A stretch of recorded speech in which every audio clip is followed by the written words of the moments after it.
Hello दोस्तों, कैसे हो? उम्मीद करती हूँ आप सब ठीक हो। तो चलो शुरू करते हैं आज की अपनी कहानी। घर की है जहाँ बहू और बेटी को एक माना जाता था, लेकिन फिर अरे शिखा बेटा, तू रसोई में क्यों घुसी रहती है? जा, रोटी मैं बना लूंगी। नहीं नहीं माँ जी, आप बैठिए, बस सारा खाना बन ही गया है। श्वेता को बोल देती हूँ, वो खाना लगा देगी सबका। सॉरी भाभी, मेरे पास वक्त नहीं है। माँ, मुझे पैसे देना, पार्लर जाना है। हाँ हाँ चली जाना, भाभी को भी ले जाना। वो भी जाने को बोल रही थी पार्लर, पर पहले ना मदद कर दे उसके खाना लगाने में। देख माँ, वो बहू है, उसे बहू रहने देना। इतना सर पर मत चढ़ा भाभी को। श्वेता, ज्यादा मत बोला कर। बहू और बेटी में कोई फर्क नहीं होता है। जा जाकर काम कर। ननद को माँ का भाभी से इस तरह प्यार करना बिल्कुल अच्छा नहीं लगता। वो बार बार किसी न किसी तरह माँ को भाभी के खिलाफ भड़काती रहती, लेकिन कोई फायदा ना होता। एक रोज, अरे बेटे किशन, जा बहू को कहीं घुमा कर ला। सारा दिन घर में काम करती रहती है। हाँ हाँ माँ, हम लोग जा रहे हैं ना गोवा। अच्छा जी, भाभी ने तो हमें बताया भी नहीं। वैसे तो सारी पंचायत करती है, ये गोवा वाली बात क्यों छुपा गई हमसे? अरे क्योंकि उसे खुद नहीं पता था बहन। मुझे टिकट सस्ती मिल रही थी तो मैंने बुक कर दिया। हाँ शिखा, पैकिंग कर ले, संडे हम जा रहे हैं गोवा। दोपहर में शिखा पैकिंग कर रही थी कि सास आ जाती है। ये क्या बहू, साड़ियाँ? अरे गोवा जा रही है घूमने या फिर शादी में मायके हैं? माँ जी, ऐसा कुछ है ही नहीं, समझ में नहीं आ रहा क्या रखूं कपड़े में। अरे तेरी और श्वेता की साइज तो एक ही है, उसके कुछ मॉडर्न कपड़े ले ले, आकर लौटा देना। हाँ माँ जी, ये ठीक रहेगा। शिखा श्वेता के पास जाती है और उससे कपड़े मांगती है। ना जी ना, मैं अपने कपड़े ना दूं। वैसे भी फैल जाएंगे मेरे कपड़े, बहुत महंगे वाले हैं।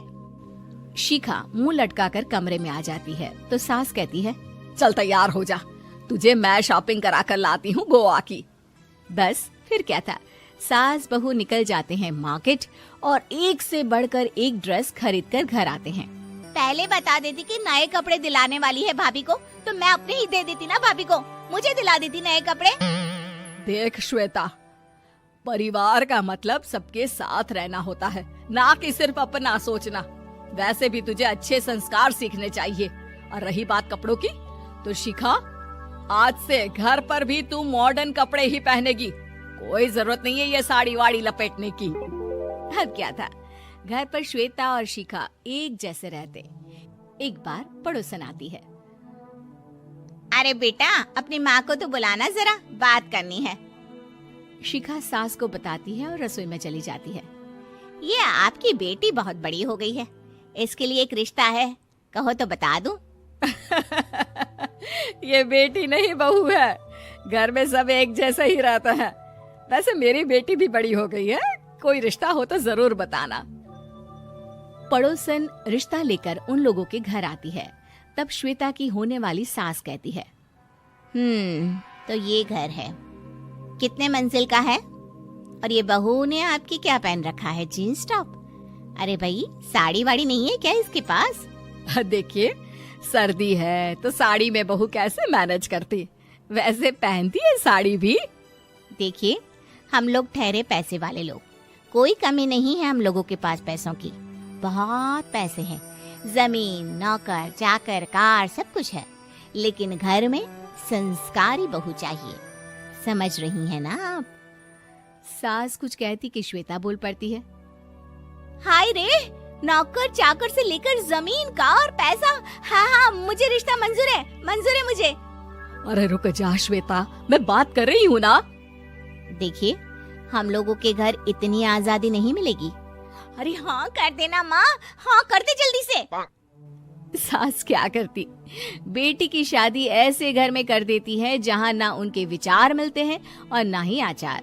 शादी के बाद एक रोज फोन पर, श्वेता बेटा, एक बार घर आ जा, बहुत दिल करता है तुझे देखने का। माँ वो घर पर बहुत काम होता है, कैसे आऊँ? बड़ा घर है लेकिन आने जाने वालों की लाइन ही लगी रहती है। बेटा मैं तो जानती थी उस घर का हाल, लेकिन तू ही नहीं मान रही थी। माँ देख, हर घर का यही हाल है। तेरी बेटी को यहाँ घूंघट हटाने की परमिशन नहीं है और एक तरफ भाभी स्कर्ट पहनकर घूम रही है। बेटा मुझे क्या पता था कि मेरी बेटी को ससुराल के नाम पर पिंजरा मिल जाएगा। अच्छा माँ, फोन रखती हूँ, सास को गर्मा गर्म रोटी खिलानी है। तुम लोगों की तरह नहीं कि एक रोटी बनाओ, एक सब्जी बनाओ, फिर सारा दिन फ्री होकर घूमो। सास फोन तो रख देती है, लेकिन सोच में पड़ जाती है कि एक तरफ बेटी जिसे कोई आजादी नहीं, वहीं दूसरी तरफ बहू जिसे देखकर लगता ही नहीं कि उसकी शादी भी हुई है। अगले रोज। शिखा, अरे ओ शिखा। हाँ माँ, क्या हुआ? कुछ चाहिए आपको? मैं जिम जा रही थी। जिम के कपड़ों में बहू को देखकर सास को घूंघट में अपनी बेटी का ख्याल आता है। देख बहू, घर में बहू की तरह रहा कर। इतने टाइट कपड़े पहनकर जिम जाना पसंद नहीं मुझे। जा जाकर रोटी बना। रोटी? माँ अभी तो शाम के 6 बजे हैं, इस वक्त रोटी? अब क्या मेरे खाने पीने पर भी पहरा है? अरे जब मर्जी तब मैं अपने घर में खा भी नहीं सकती क्या? बहू को अजीब लगता है। वो समझ नहीं पाती कि जो सास कल तक इतनी सपोर्टिव थी, उन्हें अचानक से क्या हो गया।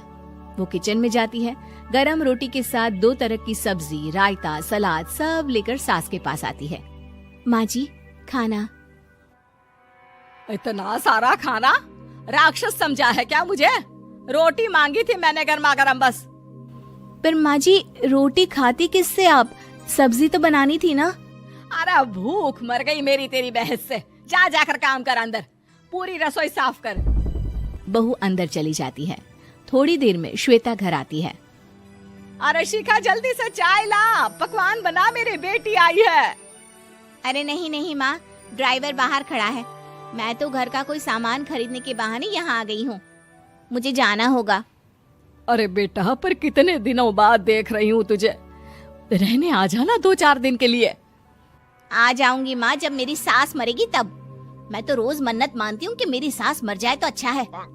अच्छा चल, जा रही हूँ माँ। हे भगवान, कैसे कैसे दिन देखने पड़ रहे हैं मेरी बेटी को। सास अंदर जाती है, जहाँ श्वेता की जिम वाली सहेली का फोन आया होता है। क्या बात है, आज जिम नहीं आई?